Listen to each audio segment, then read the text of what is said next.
Two mothers say their teen daughters will never be the same after their beatdown by the same bully actually went viral. Your daughter was in the stall hiding and jumped out when my daughter went into the bathroom. Did you feel like you got even? At the time? Bullies beat his son to death. Some of them are going to spend the rest of their lives in the penitentiary. You need to make a decision how you're going to spend the rest of yours.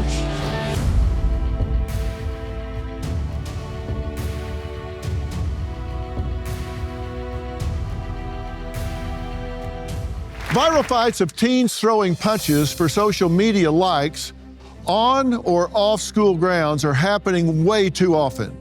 Yesterday, we met two mothers who say their teen daughters will never be the same. Their beatdowns by the same 13-year-old bully went viral, and their lives changed forever.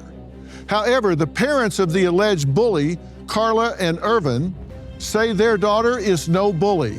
She's the victim here. Now, tonight, I'm going to sit down with their daughter to find out why she's so angry. But first, take a look at what happened yesterday. A parent's worst nightmare. Jonathan says he knew his 17-year-old son, also named Jonathan, was being bullied at school, but he never imagined his child's life would end over a vape pen and some earbuds. I felt just overwhelming sadness for humanity. And as a dad, I don't ever get to hug my son again, and I don't get to help him explore life. Obviously broke my heart. Yeah, it was just unimaginably brutal. Heather says a 13-year-old bully smacked, punched, and kicked her 12-year-old daughter in their apartment's community center. The two girls went to the same middle school, but Heather says the school didn't punish the attacker. 4 months later, another mother, Adriana, says her daughter was lured into the school's bathroom by the same bully. You say that your daughter is not a bully. No, it's because my daughter's complaining about a girl that's videoing her every day, calling her names. And as her father, I'd expect you to defend her to a certain extent, but I would also expect you to say, she crossed the line here, and I need to hold her accountable for that and require her to do better. Yes, absolutely. Do you do that? Yes. First of all, I am extremely sorry to you two about how everything went. I don't raise my kids to be bullies. My daughter is very sorry about what she has done to you guys' daughters. I'm grateful that you are apologizing, but I do not feel that she is sorry, and I don't think she's learned anything. I don't know your daughter. I don't know your daughter. I just know mine.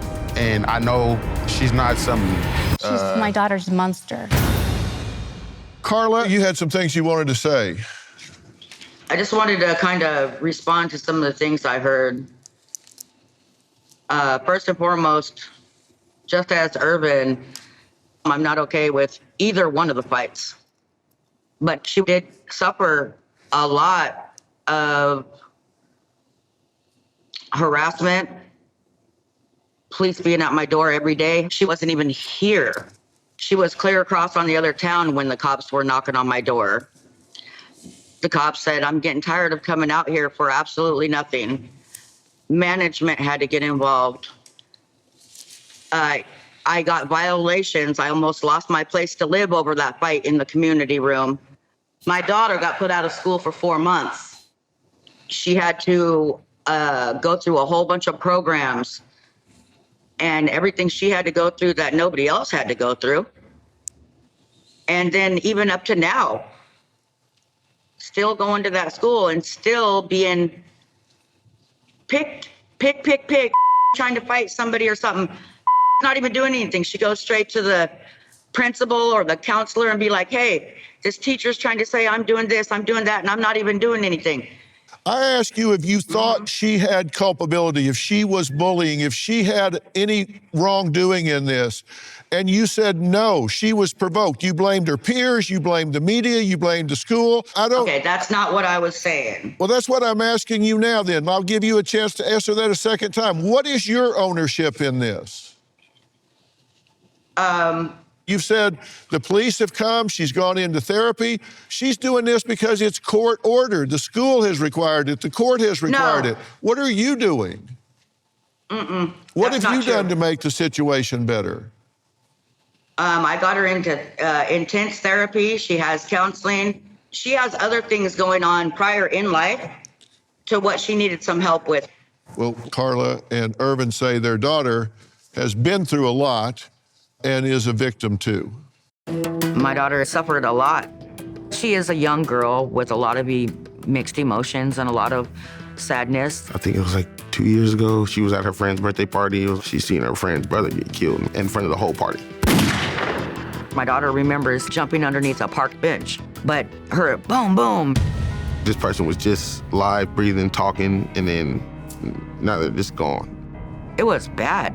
My daughter would wake up just melting and crying, devastated.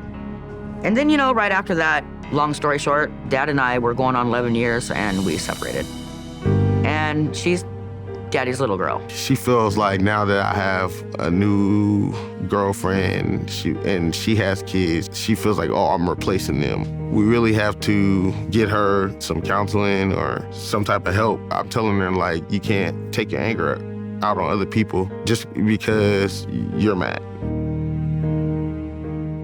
Ervin, you say that her mother doesn't mother her, that she tries to be her friend. Yeah, she's more of a friend than her parent. Definitely. It sounds to me like she needs a parent. How many children are involved here? We have 3 children together.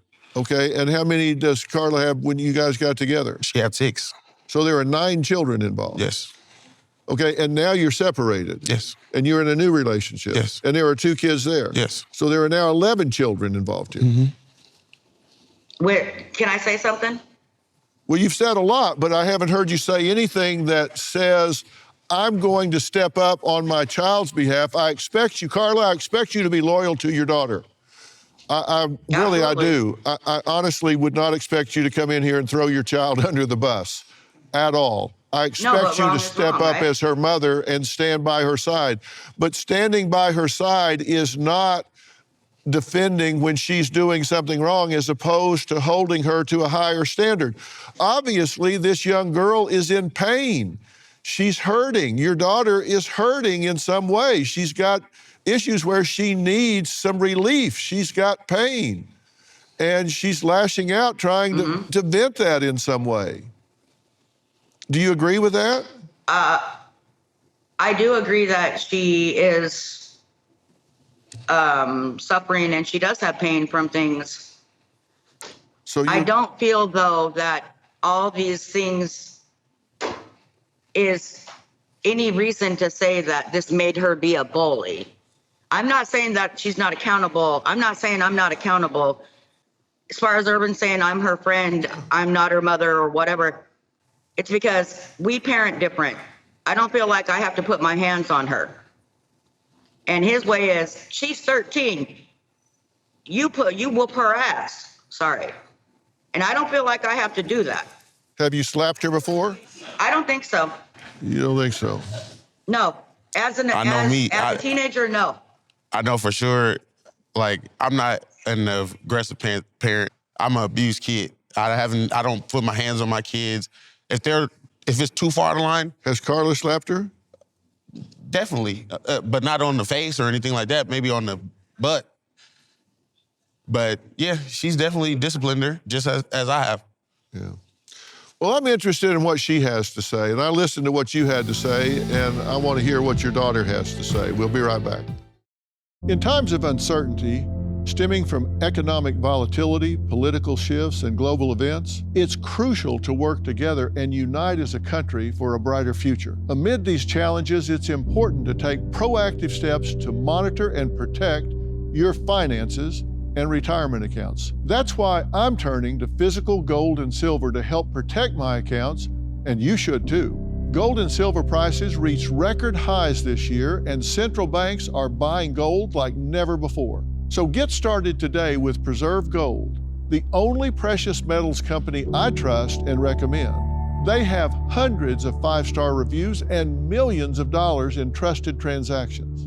Preserve Gold is giving away a free precious metals guide with information on how to help protect your accounts. Just text Dr. Phil to 50505. And you can get up to $15,000 in free gold and silver with a qualified purchase. So don't wait.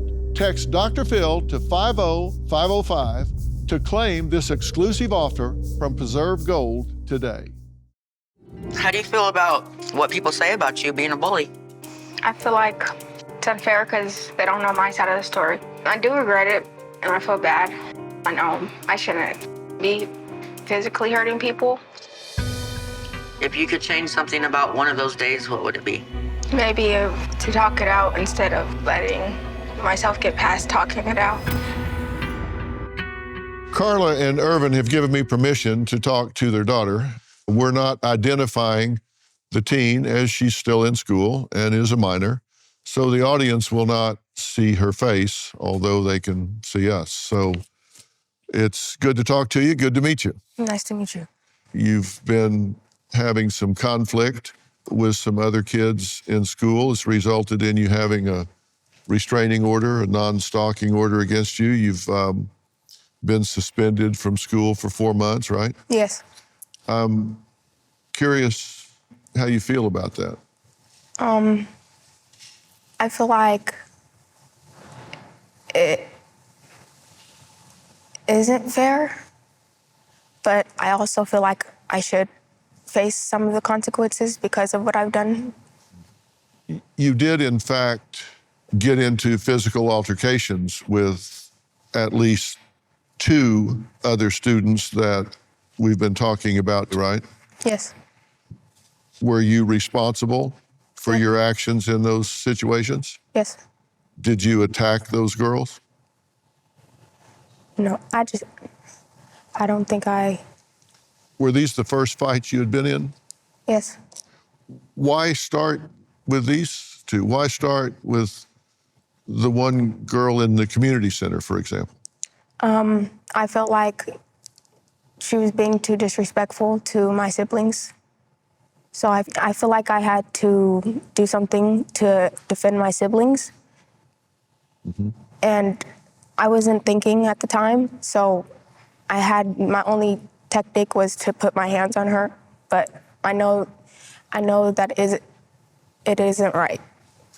Well, when we watched the video, and I don't know what happened before the video that I was looking at, but the video that I was looking at started with you pushing her several times and saying, "What are you going to do about it? What are you going to do about it? What are you going to do about it? What are you going to do about it?" I think you said it 7 or 8 times, and then you slapped her in the face. Certainly in that part, you seemed to be the aggressor.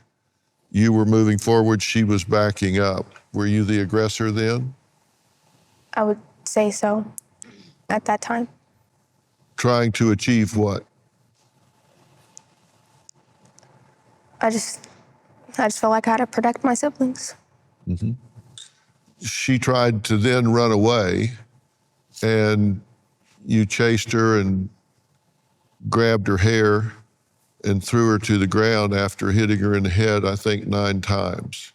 It seemed like the situation was trying to end and you were keeping it going. I did not, in fact, remember not letting her go. Well, the video is very clear. Do you agree? Did you feel like you got even? At the time. But I know what's right and what's wrong. There was another incident where you had a fight in a bathroom, and it was said to be over a boy. And they said you lured a girl into a bathroom and jumped out of a stall and started a fight with her. Is that true? I remember one of the girls bringing her in, but I wasn't in the stall. Did you start the fight? No. Okay, so some girl brought her in and you were in there and she started a fight with you? No, me and my friends were just hanging out, and then one of my friends had brung her into the bathroom. And then that's when it all just started to happen. The fight just happened? It just You're just in the bathroom, and next thing there was a fight going on? No, it was like little kid stuff, you know, like all of us had a part in it. All of us were doing something.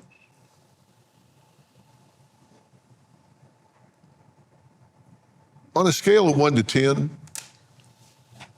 how angry would you say you are in general? An 8 or a 7. I'm angry, but I'm not gonna walk around looking angry. I'm gonna make sure I have a smile on my face still, even if I am angry. On a happiness scale, on a 1 to 10, with 10 being the happiest, where would you put yourself on a happiness scale? A 4 or 5. Is peace even a concept that you can think about? Is peace and harmony something that's part of your day? It could be half the time. Like if I'm around people I enjoy being around, then I'm okay. When are you most peaceful? I think when I'm alone. Describe peaceful to me. Quiet.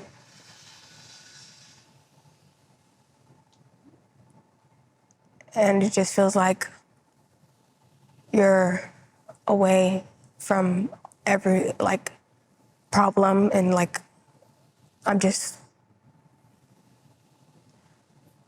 okay. When was the last time you really took a deep breath and really, really relaxed? I mean, just...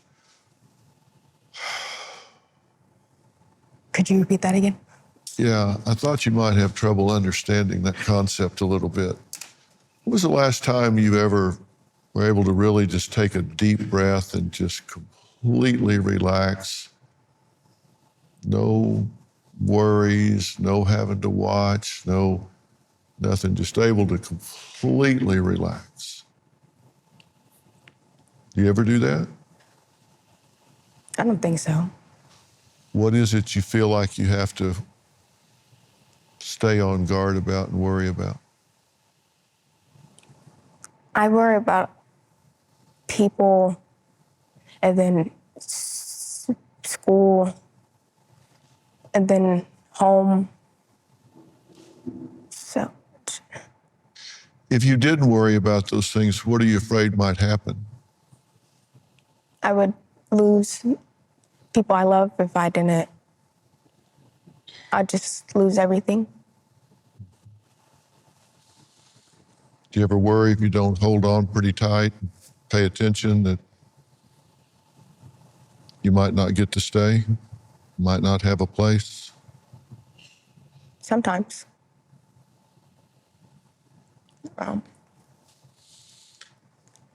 You ever seen anyone killed? Yes. It was 2 years ago. I was at one of my friend's birthday parties, and an argument had happened, and all I remember is flying under a bench and gunshots going off. So you saw someone shot and killed? Yes. You may have never thought about it in these terms, but I'll ask you to think about it now. Have you ever maybe had the attitude with regard to other people that maybe you better get them before they get me? It might seem like it because of what everyone says about me, but I don't like hurting people, and I don't like physically attacking. So I'm gonna see myself putting my hands on someone unless they do it first, because it made me realize a lot. Can you tell me the 5 things you like best about yourself? I'm very caring. I like that about myself. I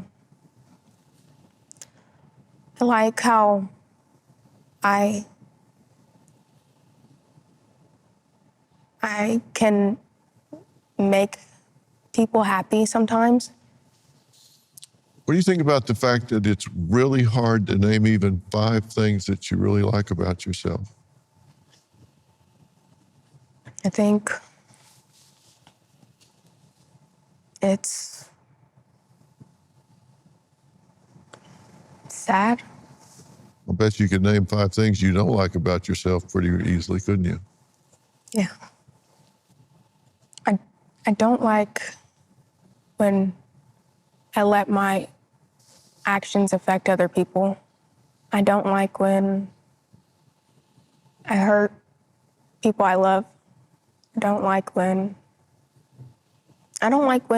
I take my anger out on whoever is around me. How do you think your life's going to turn out? I do think that I'm gonna be successful if I really do try hard enough. Think you would have a better chance if you said, you know what?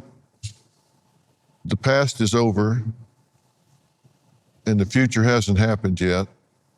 The only time is right now. I've got to forgive myself in the here and now. I can't carry around all of this. I got to forgive myself and I got to choose who I'm going to be. I'm not a victim. I'm not going to be a perpetrator. I got to wipe that slate clean and I'm going to be who I am on purpose. You're smart enough to do that. You know that, right? Yes. I mean, everybody goes through a lot of stuff. You've been through a lot of stuff, right, Dad? I've been through it. You've been through it. You've been through it. But there's a point at which you say, you know what? I'm not living for my parents anymore. I'm not living for the school anymore. I'm making these choices for myself. You know, we were talking to Jonathan early. He had some bullies beat his son to death. And you know what? They made choices. They're going to live with them. Some of them could spend the rest of their lives in the penitentiary. You need to make a decision how you're going to spend the rest of yours. And you can do that. You have that choice. You haven't done anything incredibly stupid yet. Now, you can get big stupid, right? You can get big stupid. You can go get drunk, get behind the wheel of a car. You can go get on drugs and go do that. Listen, I've seen it happen. I've been doing this for a long, long time.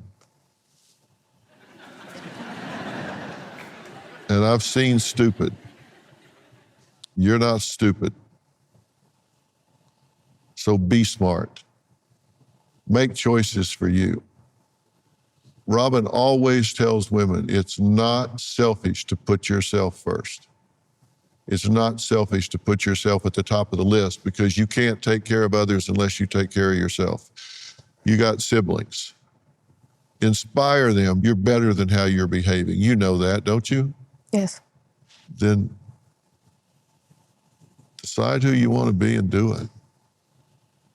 I don't want to be talking about you to somebody else in the negative 5 years from now.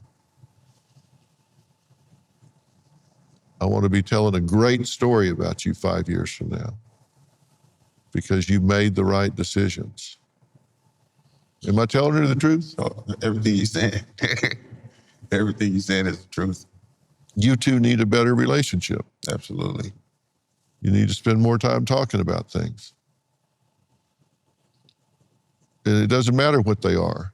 I always say you need to talk to kids about things that don't matter. Mm-hmm. So you've got a lot of practice when it comes time to talk about things that do matter. She needs a powerful male role model in her life, and you need to step up and be there. And whatever's going on that's put distance between you, you need to heal that. And support what I'm telling her. You do support what I'm telling her, right? Absolutely. Do you love your daughter? More than anything. Do you believe that he loves you? Yes. Do you love your dad? Yes. Then work together. When I tell you to be who you are on purpose and that you can really choose your own future, do you believe me? 100%. I think you do. All right. When we come back, I want to tell you what the school had to say about all this. We'll be right back. Dr. James Kimmel is joining us. He and I are friends. We've worked on some things together and continue to. He is a lecturer at Yale University in psychology, has spent his life studying violence, revenge. Dr. Kimmel, it's good to see you again. Good to see you.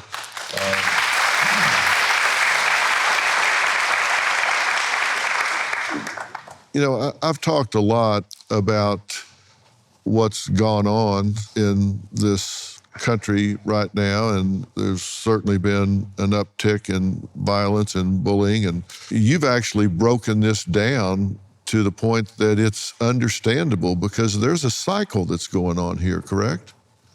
That's correct. So what's happening here, and why does this keep happening, and can we ever, as humans, get to the point where it stops? So what we're dealing with is when we experience some form of grievance or some form of mistreatment, this creates pain inside the brain. We've all experienced this type of pain, the pain of victimization or trauma. When you experience trauma, victimization, pain, your brain wants to rebalance. To do that, it's got to create some or come up with some way of creating a pleasure balance. To do that, it activates this reward pathway inside the brain, the same pathway that activates for addiction, drug addiction. And so what is occurring is it creates a craving, a desire to retaliate against the person who wronged you or their proxy. It could be anyone. It doesn't actually have to be the person who actually wronged you. But this gives you a little bit of a high. It gives you a little bit of gratification. It's a little bit of pleasure, Dr. Phil. But it's a dangerous form of pleasure. It's elusive, just like any other form of narcotics, because it doesn't last very long, and it always comes with a whole bunch of pain following behind it in its trail. And if you keep doing it, it can become habit forming. You can actually become a revenge addict in which you keep going to that well again and again to make yourself feel better for the wrongs of the past. I think an important thing for people to understand is you don't have to be a real victim. It can be just that you perceive yourself as a victim. You can just wrongly believe that somebody was talking trash about you when maybe they weren't even. That you perceive yourself to be victimized, and so now you retaliate. So you don't even have to actually have somebody do something to you to start this cycle going. And then once you're in it, it can just keep going and going and going when maybe nothing ever really happened to you to begin with. That's exactly right. You can actually even imagine it. It's not even a perception. You can imagine being victimized and begin this process of craving retaliation. And that gratification of that craving is what you're looking for. It's what the brain is looking for. And it always results in additional rounds of pain, suffering, and it's beginning to victimize other people around you. And you get this rebound effect in which you can't break out of the cycle. That's the cycle we're seeing in America today. America is a revenge-addicted nation. That's what we're seeing. And one of the things I want to be real clear with you guys about, and we'll talk some more about what Dr. Kimmel says in just a minute, but one of the things that you guys need to understand that I understand is the why doesn't matter when it's your child that's being victimized. The why doesn't matter. First thing that needs to happen is you need to suppress the behavior. You want it to stop. And this is what drives me crazy. We see some of these prosecutors and DAs and stuff say, well, the system has failed the criminal. I had some victims on just last year where they had turned a criminal out that assaulted people violently with a weapon time and time again. They keep putting them back on the street till he just picked up a lead pipe and hit a former Olympian right between the eyes with a lead pipe. Well, come on. Okay, so maybe this person is in a revenge cycle. Maybe this person is hurt in some way. Great, let's help them, but let's do that before we keep putting them back out in an unsuspecting, innocent public. Yeah. You first got to suppress the behavior And if that means taking them out of the game until you do that. But you don't just keep putting them back out there until you use the wisdom that you're imparting on everyone. You can't just keep putting them back on the street. And I want to talk more about that and hear more from Dr. Kimmel right after the break. The school took a position on this situation that is a statement I would like to share on what they said. The school statement is, if any allegations of bullying are raised, they take immediate actions to address them thoroughly. We maintain strict anti-bullying policies and continuously work towards developing a safe and supportive learning environment. You know, when I looked at that, the word that jumped out at me was immediate. I don't think there was anything immediate at all about what they did. Your daughter stayed in the same classroom for 10 days, and they didn't actually intervene until your daughter got involved 4 months later. Which I called them an hour before her daughter was attacked and let them know that this what's going to happen with this restraining order. So, I mean, this is just word salad to me. And when I say understanding why they do it doesn't take away the pain that Jonathan feels from losing his son. Those 11 boys that were involved may well have been caught up in this revenge cycle. That doesn't bring his son back, but it does give people some understanding in how to maybe stop this from continuing to perpetuate in society. We looked at 20 different stories. Out of the 20, Doctor, 16 of the victims committed suicide out of these headlines. 16 of the victims committed suicide, which is why your research is so important to get implemented and trained to stop this revenge cycle. And I'm going to ask you to give us a brief explanation of intervention strategy you've developed, and then I'm going to put the thing in detail on the website for people to look at that they can do, because there's something that you've developed that people can do to actually offload some of this pain. Talk about the trial a bit. Well, sure. And you know, Dr. Phil, you utilized some of that with the student who's being accused of being a bully. You can get control of your revenge craving cycle by first acknowledging the pain that you've experienced with somebody of any sort. And it could be any kind of pain. You imagined it, you perceived it, it's real for you. That's all that matters. The next thing that you need to do once you do that is give a little thought to what their story might be. We've seen that today. We've actually had an opportunity to experience the other side of the story. And when we take a moment to think about the other person, usually the perpetrator, and actually put ourselves in that role, the role of the defendant in a trial, in a courtroom trial. When you put yourself in that role, you start to see things a little bit differently, and that can develop a little bit of empathy. You may not want empathy right now, but it's a fun little experiment to play with and see, what would you say if you were the defendant? Then be the judge, and you can be the judge and convict the person for the wrongs that they've done to you or people that you care about. Then the most important thing is move to imagining punishing them and get that gratification, that revenge seeking that you're looking for and makes you feel better. Go ahead and take it now while it's safe and don't act it out in real life. But then the last step is what Dr. Phil just demonstrated so well, which is imagine for a moment what it feels like to forgive the wrong, not the person right now, just forgive what happened to you. Let that out and take that deep breath that Dr. Phil just explained, that deep, relaxing breath that says, I am moving on from this. Forgiveness is not a gift that you give to the perpetrator, ever. It is a gift that you give to yourself. It is the only and most effective way we have as humans of healing from the wrongs of the past and moving forward into the present and the future with those wrongs pushed aside. There's two last things that I want to clarify before we finish today. And one is, I have been very passionate about this for a long time. I've actually talked about this in congressional testimony on Capitol Hill in Washington, D.C., and that is the responsibility of bystanders. When you look at the typical bullying situation, typical bullying scenario, in 80% of bullying scenarios, there are witnesses. There are bystanders.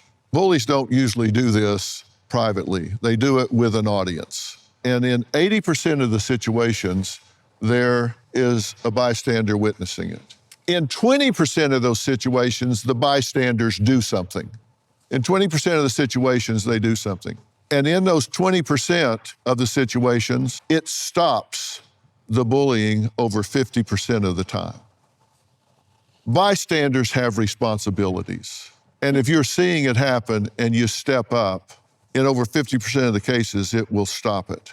And the last thing I want to say is there's been a lot of headlines lately that there has been a huge uptick in this violence in schools because of COVID. This didn't happen because of COVID. It happened because of how poorly COVID was managed by the government and the way they handled the COVID situation. And I'll tell you what I mean by that. Because the same people that managed the COVID situation were the same people that were keeping the records of anxiety, depression, and loneliness among our young people, and knew since 2009 and 2010 that those levels had spiked to the highest levels since they had been keeping records. And the same people that were keeping those records are the same people that shut down the school system, not for 2 weeks, not for 2 months, but for 2 years.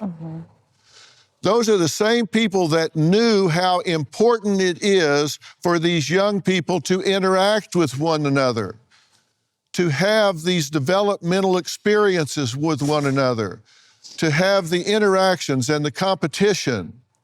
They're the same people that understand that mandated reporters are the ones that watch these kids and are the people that report abuse and sexual molestation to Department of Child and Family Services and Child Protective Services.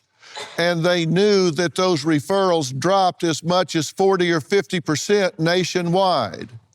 That's not because abuse and sexual molestation dropped 40 or 50%. It's because mandated reporters didn't have eyes on those children during that time. Why? Because they were sent home and locked up and abandoned to the very people that were doing the molestation and the abuse. We sent them home and locked them up with the abusers, and the mandated reporters didn't have their eyes on them. And so what did they say when they were asked about that? They said, well, it was a new virus and we did the best we could with what we knew. No, you didn't. You didn't do the best you could with what you knew. What you did is you had a new hammer and everything looked like a nail, so you shut the situation down and you left it that way for 2 years. And then when you put everything back together, those kids came back out into the wild and started aggressing on each other. So you own that. It wasn't COVID, it was the people that mismanaged it. That's my opinion.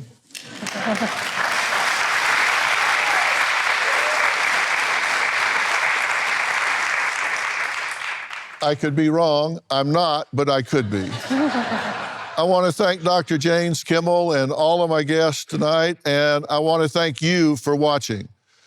Our mission here at Dr. Phil Primetime and at Merritt Street Media is to talk about things that matter to people who care. And boy, have those issues changed over the years. Family is under attack in America, and it's time that we talk about it. So stay tuned for more television that you can actually use and tell your friends. Merritt Street Media is available everywhere that you watch TV.